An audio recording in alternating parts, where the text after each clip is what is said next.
to finish the prom day.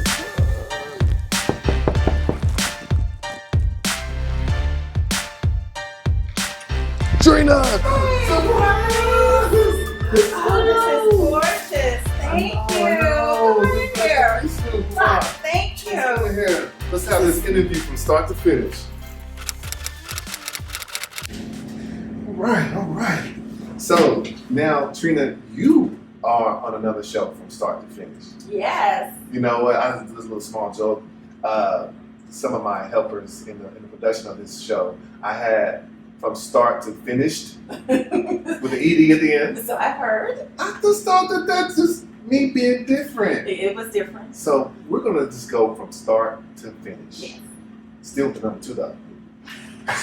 But anyway, on your particular journey, sometimes when people are selling their homes, they think that, oh, I don't know if I want to sell because then I gotta get right back in the market. I gotta buy something else. I gotta use the equity that I use in this home or I got from this home to go into another home. But your story is a little bit different because you know, as you see, I came to an apartment complex. Came to my apartment. Yeah. One that you referred me to, and you're right. After selling the house, I wasn't sure what I wanted to do next. I wasn't sure if I wanted to even buy another house or stay in Texas. So I thought what I'm going to do now is just get an apartment that you recommended. So thank you. It's a really nice apartment. Oh. And just take a moment to just kind of calm down and figure out what it is I want to do. Where it is I want to go. Right. And that is a great idea that you did. So it's a part of that journey that I'm just like I said, once again, I'm glad to be a part of. But one of the questions I want to ask, I mean, you're a client, but you're also family too. In your particular situation, what made you want to sell your home? I guess a couple of reasons. One is I wanted to do something different. My sons are older now. One's in the military. One is 22, ready to explore his own life. So I became an empty nester. And then the situation of not knowing what it is I wanted to do next and where I wanted to live. So I, got your assistance and put my house on the market to just really see what's out there, see what's available. Well, good. When someone is trying to sell their home, I always, of course, we have to do a CMA, which is comparative market analysis of the area so that we can see what your home is going to sell for. And then not only that, so I called you, I set up an appointment, came over so that I can see the outside and inside and compare it to those different comps that we have that of homes that have sold in the last 90 days to see where your home fits in that scale or where you want your home to fit on that scale according to the price point that you want to sell it for. Yes. Now, when we started that, I asked you, I said, what would you like to put the house on the market for? What price point would you like to put it for? At that time, I really wasn't sure. I did look around and see what the other houses were selling for. And so it was on the lower end of what I wanted and especially what I needed because I needed a certain amount of equity to get out of the house at the time we were selling it. So when you came over and you were showing me all the different comps and area what the other houses look like, you knew my house and being there, I needed some work done. My first thought was just put a couple thousand in there, and then I was, Maurice, I'm going to just do this as is. But with your expertise, and you were like, if you want to get a little bit more, not a little more, a lot more for the value of your house, these are the things you're going to need to do X, Y, Z. And one of the projects was the fireplace. That fireplace, it'd been sitting like that for about a couple of years, and so we were able to get that done. And you said, well, we're going to put the house on the market for this. And I was like, you sure? That's a lot. That was a lot. And, you wanted to go for it. I was like, okay, I'm not in a rush to sell, so we're going to go for it. Right. And we're talking about the difference was almost 20 grand.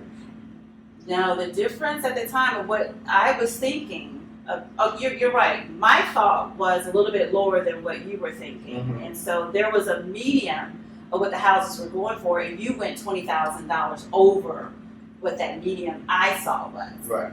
20,000 is a big, margin, when compared to what, like you was okay, like, okay, if I get this, cool. Extra 20,000, that would help out some more stuff too. Yeah, it would, but I'm serious. But my thought was like, when it was like 236 in that kind of range with other houses we're doing. And then looking, and there were some you were like, 255, but you were like, let's just go for it. And you went like 20,000 over. It's like, Yeah. Really? Yeah. The reason I did that was because, like I said, I'm looking at it. I'm looking at another home that was comparable to yours and what they had priced per square footage, and I went under. Like I could have even went a little bit higher than that, but I was like, I don't want to push. I want to price your home ahead of the market versus behind and trying to be on the market long. And we was only on the market for 5 days, right? 5 days. 5 days, multiple offers. There's a point on those offers that was there. You was like, well, one particular offer that came in was a couple that they was expecting. And what did you do then? I decided, regardless of what the other offers were, and they were, around that a little bit higher, I called you the next day and said, I want to go ahead and accept the offer from the family that was going to expect a baby. Yeah. So, because in this market here in Dallas, it can be McKinney, Frisco, Prosper, Garland, South Dallas, DeSoto. It doesn't matter. In this market, there's so many people moving here, and when that comes, it comes a lot of multiple offers. My client was in a situation where she's in the driver's seat to pick which offer to go with, and there are people that run it up. No, I want to see how much they're gonna give me for this house. I know we put the house on the market for this. Because we was already up there, right? You was like, I don't know that price, but no matter what, other people, they said, no, I want the best and highest by a certain time of day. And they look at the person who's going to either be a cash buyer or close sooner by being a cash buyer. Offer more, do an appraisal addendum that say, hey, no matter what the house appraises for, I'm going to pay you X amount of dollars. But like you and some others, it's not a lot. There's not a lot of them. But when you looked at those offers, you said, I want a good family to move in this home. And that's what happened. I want to pick this offer because I want a good family to move here. Exactly, because I knew that location, having moved there myself when my kids were young. The school is directly across the street. There's a park across the street. The middle school is driving distance away, and the high school was walking away. So I was looking at, in my mind, thinking long term for this family. They're just having a baby, and they have all these resources right there. So I just knew it would be perfect for them. That's so cool. You're so special. And then not only that, you said, I'm going to give them a gift. I did. Basket from the lovely John Osborne, who also gave me this lovely gift, which is absolutely gorgeous. But they did a baby basket, and because the family didn't know if they were having a boy or girl, she was able to put a basket together for great. So great. It was beautiful. It was gorgeous. It was phenomenal. So she did a great job. And you know what? I just would have thought that they would have. I thought that I would have got a phone call by now and said, "Oh my God, we opened our door, and this is beautiful basket by John Osborne, and we just thank you so much." I just want to call and tell y'all they say thank you. They didn't even do that. You know what? I know. It's okay. But it doesn't God knows. It doesn't matter. God knows your heart. Exactly. And He's going to continue to bless you. Exactly. Bless you, girl. He's going to bless that baby with that old and gray bless that outfit. baby with gray outfits. Or whoever it is, a boy or girl, we don't even know. That's why it was great. But with that being said, my last question for you is pretty much, what jewels can you give to someone who's about to sell their home?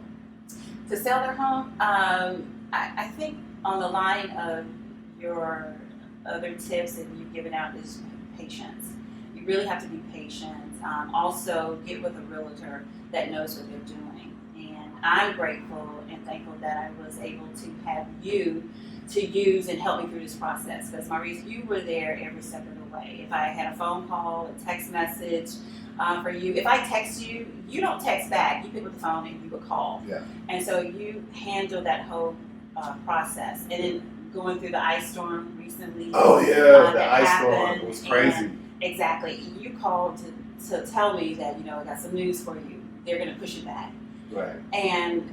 But then again, you called again later and said this family really wants to get in. Right. And so we were able to close not on our day, but 5 days later.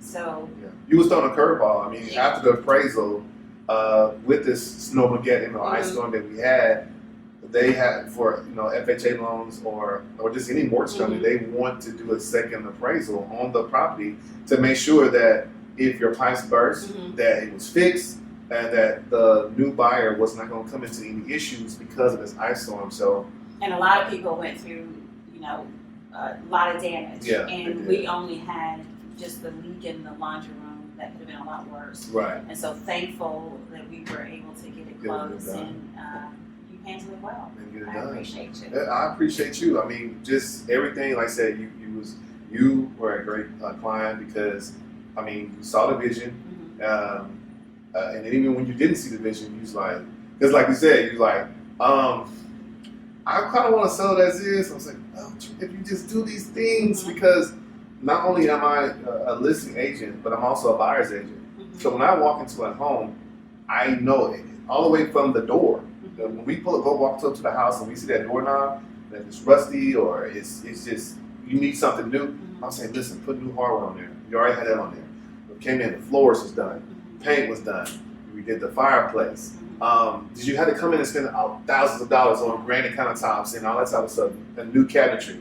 No, you did a simple things such as changing the light fixtures, the ceiling fans. You changed the faucets in the bathrooms and stuff. Got those up to par, and here we are. We got it sold, and you're on to your next journey. And this is not it. I'm still gonna be around, checking on you, seeing about you. We family anyway, so I'm gonna do it anyway, regardless. But I thank you so much. Thank you, This sweetie. is another show that you have been on from start to finish. Ah! How are you doing? It's Trina. It's the blooper reel. Excuse me. I burped on TV.